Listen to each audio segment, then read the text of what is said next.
What's up, guys? Welcome back to another episode of KozMatt's Wrestling Recap. Let's get right into an entertaining episode of Friday Night SmackDown with Extreme Rules less than a week away. Oh, How you dude. doing, man? I honestly had never been pumped up for a pay-per-view like I am for Extreme Rules, to be honest with you.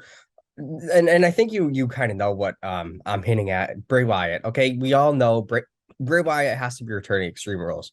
Why Oh would he yeah, return to a Raw? Why would he return to a SmackDown? Return to Extreme Rules. It's extreme, right? They're making every match basically a stipulation. The whole show is just gonna pop off, and I just know it. So we were on our way to extreme rules, and SmackDown, of course, had to also kick off, and so does it. A nice backstage confrontation a week ago that kind of left the baby faces kind of lying into nothing. Ricochet and Madcap Moss against Sami Zayn and Solo Sikoa. Ricochet making a nice hot tag to Moss. Looks strong there, and then just out of nowhere, we did see a nice win by Sikoa and Zayn. I really didn't expect Zayn or Sikoa, really the bloodline, to kind of take an L here. It was an exceptional match. Nothing really crazy or Uranagi. Spinning heel kick and a Uranagi for the win by Sikoa. So it did it for me. They're just kind of keeping the momentum going towards Extreme Rules. and this was a great match to kick off the show. You got a good mix of high flyers, some bruising big men in there, and you know what? I don't mind seeing this to kick off the show. Yeah, I agree. And what we actually saw next, another match right off the bat. Drew McIntyre, excuse me, I got the hiccups, battling Austin Theory. That started from a backstage confrontation.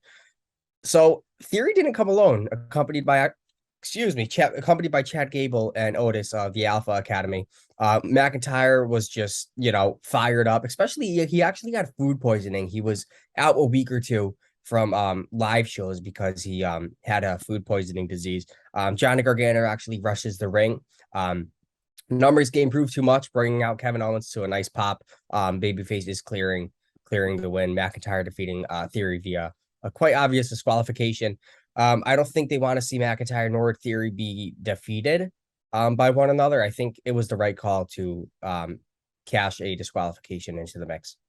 Oh yeah, absolutely. I have to say, when do you think Theory's gonna cash that thing in, man? I was talking to this about this earlier with my buddy Sal, man. When do you think we're gonna see that eventual cash in? I don't know, man. I really don't know. I think they're kind of just playing it over until we just don't expect it. You know, I think like SummerSlam, we were all really expecting something. It could be Extreme Rules. I don't know. It literally could be next Monday on Raw. But I think Triple H is, maybe he has an idea what he wants to do with them, or maybe he's kind of just letting them kind of run rampant now. He's not putting them too high up in the card. I don't know. I I really guess don't. we'll just have to wait and see, man. Yeah, we'll have to wait and see. Now, next, dude, Hit Row versus Los Lotharios. Obviously, Los Lotharios, I wouldn't expect them to take much of a win, especially Hit Row. Hot on SmackDown. Angel was too preoccupied with B-Fob at ringside, leaving Umberto to suffer a nice wrath of Top Dollar and Ashante Theodonis, who rolled to a nice, impressive victory. Hopefully, Los Lotharios kind of stop becoming bottom feeders in the tag division. I do expect more. Hopefully, maybe after Extreme Rules, Triple H kind of shows what the tag team division is going to be looking like moving forward. But I think hopefully after Extreme Rules, we get a better idea because we have a pay-per-view coming up. We kind of have to figure out, okay, what are we doing? But you know what? It was the right call to have Hit Row defeat Los Lotharios for sure. Yeah, absolutely. Building their stock in that tag team division, like you said, and it's good to see some fresh faces at the top, ready Of to course. challenge And for those titles. no, of course. And seeing fresh faces at the top, it was great to see. And once again, we ended up seeing Ronda Rousey take on Natalya once again. Of course, we have Ronda Rousey, who is she taking on Liv Morgan on Extreme Rules in October. It was cool to see Liv or to see Ronda Rousey and Natalya kind of go at it once again. They do work well together. Um, it is what it is. Rousey defeated Natalya. It's not like I expected Natalya to defeat Rousey, but after the match, Liv Morgan appeared and insisted they will not wait until Extreme Rules, and then she sought a fight with Ronda Rousey tonight. So kudos to Morgan for toning down kind of some of her antics and ramping up the intensity. The crowd really loved it. But I was over it. I was happy. Yeah, absolutely, man. I'm very excited to see this match. I think Liv's going to go 3-0 versus the rowdy one, Ronda Rousey, and Yep. retain that title.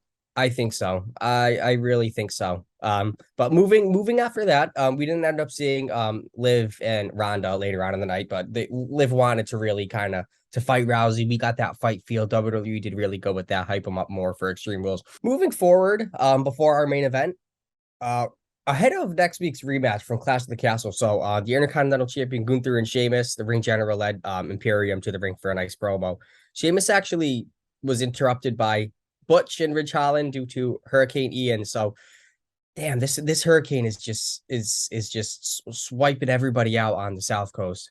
Yeah, It just really is. So absolutely, man. I think we weren't able to kind of see uh Butch and Ridge, Butch yeah. and Ridge Holland. I was hoping for that. Imperium kind of left him lying down to end the segment. So, especially with the hurricane, it kind of put them at ease. So maybe we'll look forward to next week, kind of see how everybody reacts. Now moving to our main event, Shotzi versus Bailey of Damage Control. Um, you know, it was a ballsy match. The ballsy badass Shotzi Blackheart, man. I'm just happy she's She's a getting the great push she wrestler, deserves. man. She's She really is. good. She really is. She's exceptional, man. But Bailey did deliver a rose pant for the pinfall victory. Now, nothing really happened here until after the match. Everybody beat down Shotzi until actually Bianca Belair made the save and cleared everybody out, standing tall. As they're building their way towards Extreme Rules, Bailey and Bianca Belair in a ladder match. So, it's a good build. I'm happy for them, and I just really hope Bailey loses at Extreme Rules. Oh man, I'm totally the opposite. I want to see Bailey I get that Raw Women's Championship.